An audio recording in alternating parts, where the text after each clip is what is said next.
La majorité de la vie multicellulaire de nos jours s'est largement diversifiée à partir des périodes de l'Édiacarien et du Cambrien, il y a moins de 600 millions d'années. Mais cette vie complexe n'est pas la seule à avoir existé.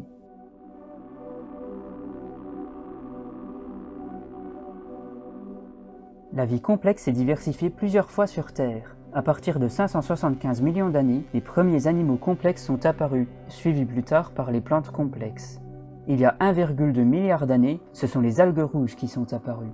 Mais il y a 2,1 milliards d'années, d'étranges formes de vie complexes sont apparues pour ensuite disparaître sans descendance. Ce sont les Gabonionta.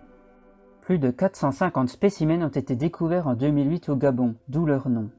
Ils vivaient à l'Ore osirien, une époque géologiquement mouvementée où la vie existait uniquement dans les océans, sous forme d'êtres très simples majoritairement unicellulaires, comme les cyanobactéries qui enrichissaient l'atmosphère en oxygène.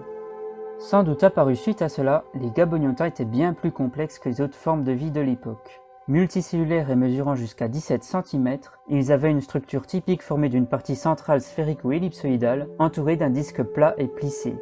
Leur forme variait d'un individu à l'autre. Certains avaient un corps plus ou moins circulaire, d'autres étaient allongés et ressemblaient à des vers plats. Certains sont même décrits comme ressemblant à une chaîne de perles se terminant par une structure en forme de fleur. Mais malgré ces différences de forme, il est difficile de dire s'ils appartenaient à la même espèce ou à des espèces différentes. Semblant vivre en colonie, les Gabonionta devaient fréquenter les fonds marins peu profonds et bien oxygénés. Leur classification reste discutée et ces êtres devaient appartenir à un groupe disparu différent des groupes d'êtres vivants actuels. Certaines découvertes les rattachent aux eucaryotes, comprenant les animaux, les plantes et les champignons. Mais il pourrait aussi s'agir de micro-organismes se nourrissant d'une colonie de cellules mortes, voire d'objets inorganiques confondus avec des êtres vivants fossilisés. Ils auraient fini par disparaître sans descendance suite à une baisse du taux d'oxygène environ 100 millions d'années après leur apparition. Il faudra alors attendre près d'1 milliard d'années pour voir de nouvelles formes de vie complexes apparaître sur Terre, avec l'avènement des algues rouges.